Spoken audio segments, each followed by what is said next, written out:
Hola, buen día, buenas tardes, buenas noches. Entiendo que esto es escuchado en diferido, porque no están escuchándolo ahora. Para mí es buenos días. Es un tercer episodio de un podcast que, si lo vienen siguiendo semana a semana, eh, tardó un par de semanas. No me quiero hacer el que le pide disculpas a sus fans porque no creo tener tantos. Pero sí, si hay alguien ahí que me sigue semana a semana, sí, esta vez tardé una semana más en volver a grabar por cuestiones temporales. Yo sabía que esto podía pasar, pero acá estoy un fin de semana largo, grabando el tercer episodio de esto que se llama Diario de Supervivencia Escolar de Nico. Quiero empezar con una anécdota. Creo que no sé, tengo mis anotaciones acá. Y ustedes ya saben cómo se llama el episodio, lo mismo de siempre. Pero quiero empezar con una anécdota y estas anotaciones acá al costadito tienen varias anécdotas. Hoy creo que voy a ser ese profesor que de repente tiene un montón de anécdotas. Tiene un montón de anécdotas y no estaría avanzando el tema de clase porque hay anécdotas que uno necesita contar. En este caso en particular, las anécdotas colaboran con el tema predeterminado, ¿no? Anteriormente de empezar a grabar este episodio.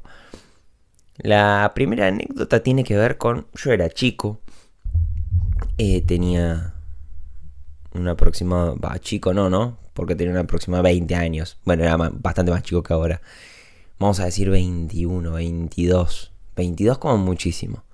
Tampoco viene al caso. Ya creo que me estoy convirtiendo medio en un viejo que cuenta anécdotas. Me voy dando cuenta con el tiempo. Y la cuestión es que yo coordinaba grupos en la pastoral de mi colegio. Para quienes no saben qué es pastoral, no voy a profundizar demasiado en la descripción porque se me va el podcast. Pero sí eran grupos de chicos que venían todos los sábados, jugábamos, hacíamos alguna actividad con alguna reflexión. Y a mí eso sencillamente me fascinaba. Lo que más me fascinaba de eso es que, obvio, cada 26 de diciembre nos íbamos desde el 26 de diciembre hasta el 30 de campamento. Y era fantástico. En el campamento lo que hacíamos era organizar los días en momentos de reflexión o momentos de actividad, momentos de pileta, obvio, porque los momentos de pileta son necesarios, más del 26 al 30 de diciembre. Y además los momentos de juego. Para los momentos de juego, desde tiempos inmemorables, existía una división por colores.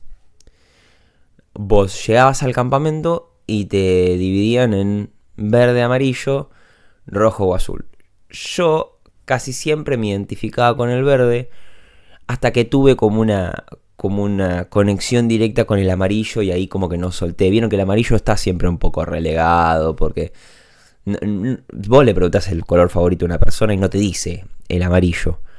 No viene al caso esto. La cuestión es que esa división por colores lo que hacía es que cada vez que jugábamos un juego, el que salía primero se llevaba, no sé, 25 puntos, el que salía segundo se llevaba 20, el que salía tercero en el juego se llevaba 15, el que salía último se llevaba 10.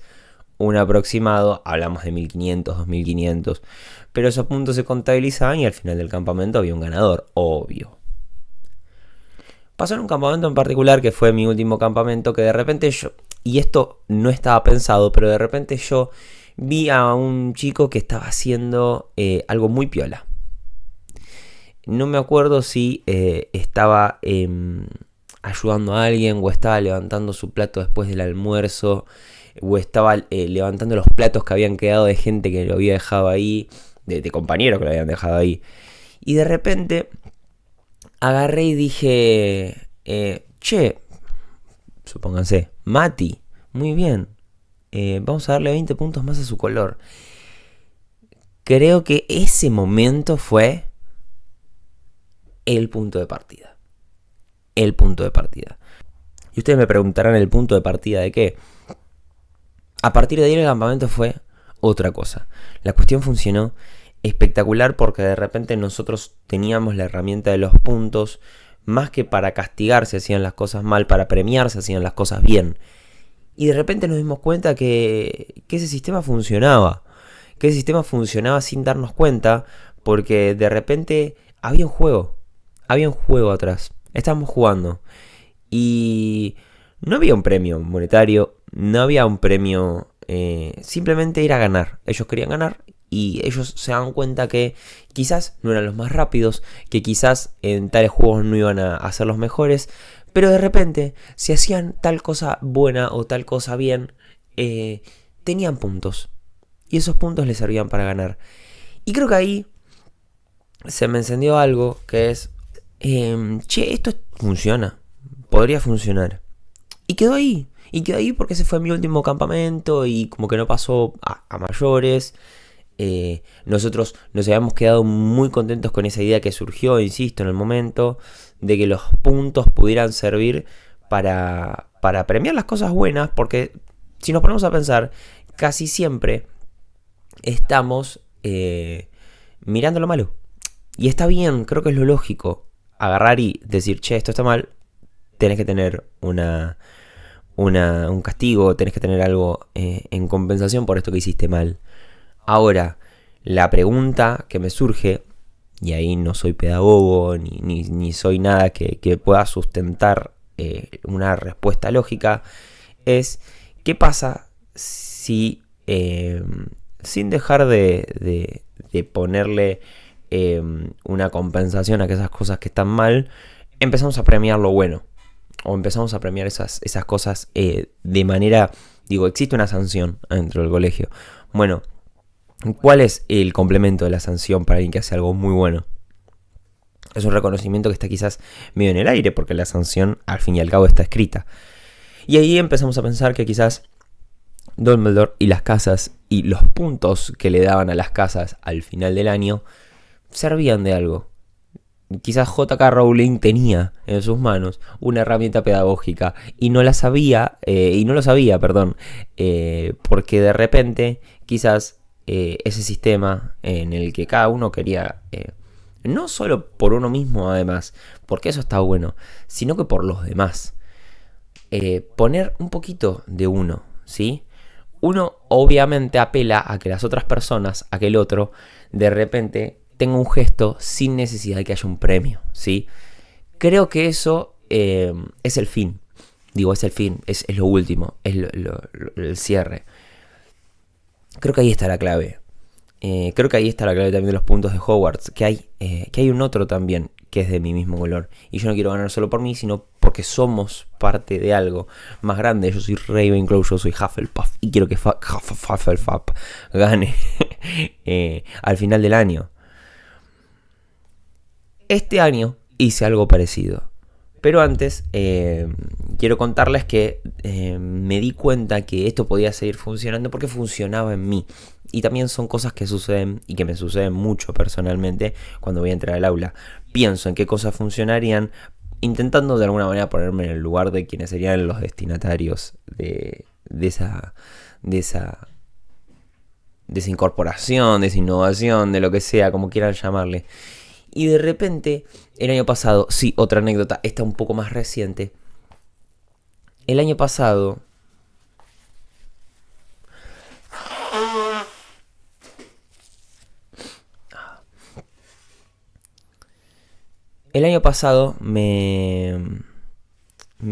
yo hago fútbol, voy a fútbol con gente que hace fútbol conmigo.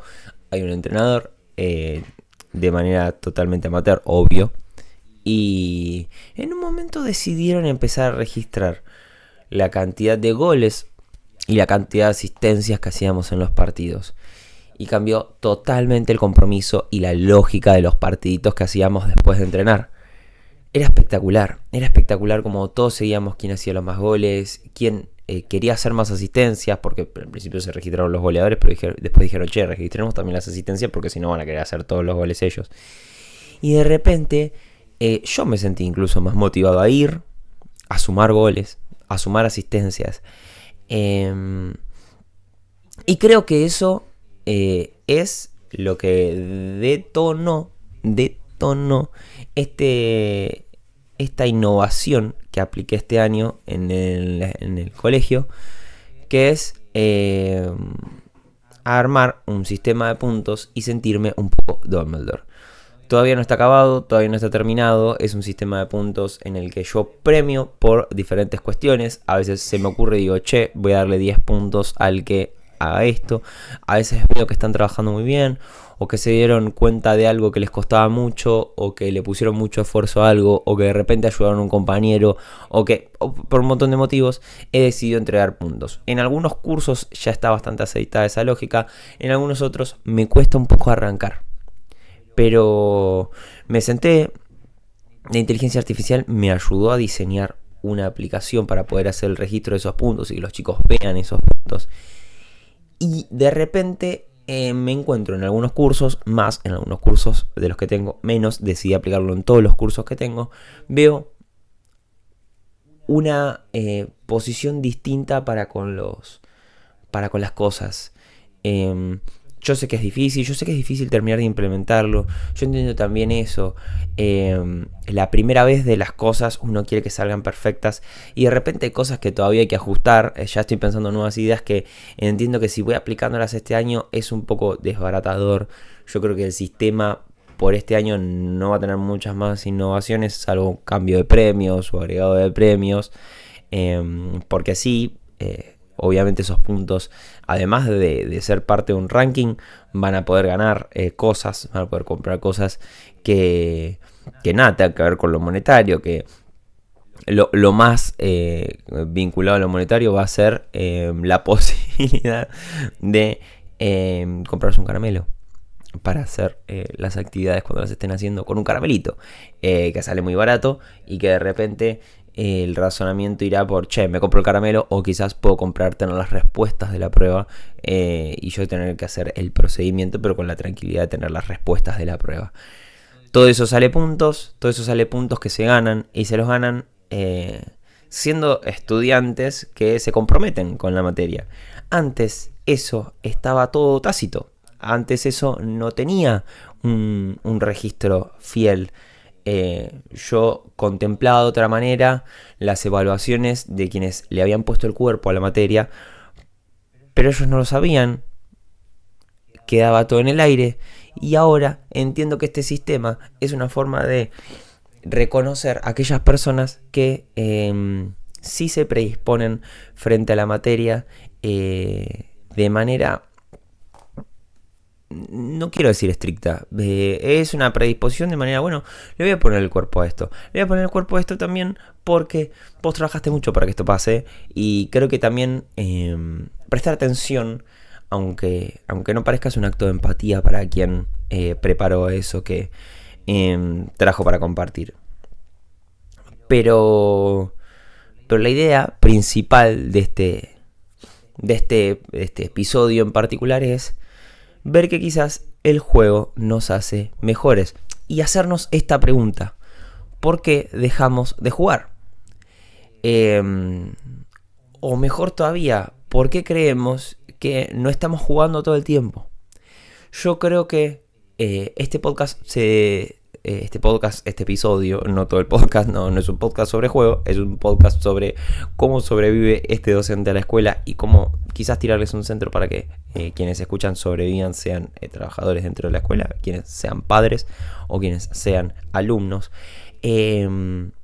Pienso en que estamos jugando todo el tiempo.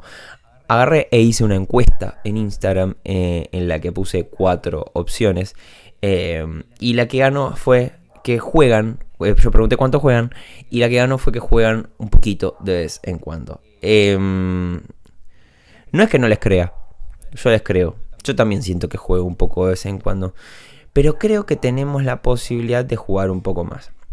Y a eso voy. Creo que hay 2 objetivos para el cierre de este episodio, que es, en primer lugar, entender que jugamos un montón. ¿A qué me refiero con esto? Entender que hay un montón de juego en el día a día que no es necesariamente juego.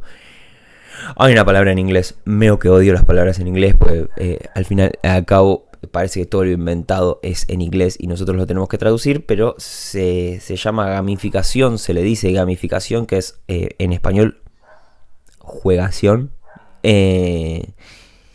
Y de repente la gamificación lo que hace es justamente ponerle juego a lugares que no tenían juego, entre comillas. Digo, esto de armar un sistema de puntos es algo que le pone una característica de juego a algo que ya existía, porque yo de alguna manera valoraba a aquellas personas que de repente habían tenido un buen rendimiento durante las clases o habían tenido un compromiso durante las clases. Lo que pasa es que ahora le doy categoría de juego, hay un número de puntos, eventualmente va a haber colores a los que pertenezcan y van a ver qué grupo de colores suma más puntos, y de repente le doy un tono de juego, algo que ya existía, que ya estaba, y con lo que de alguna manera tenías que cumplir. Pero ahora cumplir te da, incluso hasta de manera ficticia, un premio, que es ganar. Entonces de repente la cabeza se modifica y se pone de otra manera. Me acuerdo hace bastante tiempo con mi sobrina, estábamos caminando y me di cuenta que íbamos a tener que caminar bastante. La heladería estaba bastante lejos y ella en ese momento tenía unos 11 años. Y de repente en ese momento caminar con un señor como yo puede ser aburrido. Y me di cuenta que ella se estaba aburriendo. Yo también me estaba aburriendo. Soy una persona grande, pero que también se aburre y se aburre rápido. Quizás eso es un defecto mío.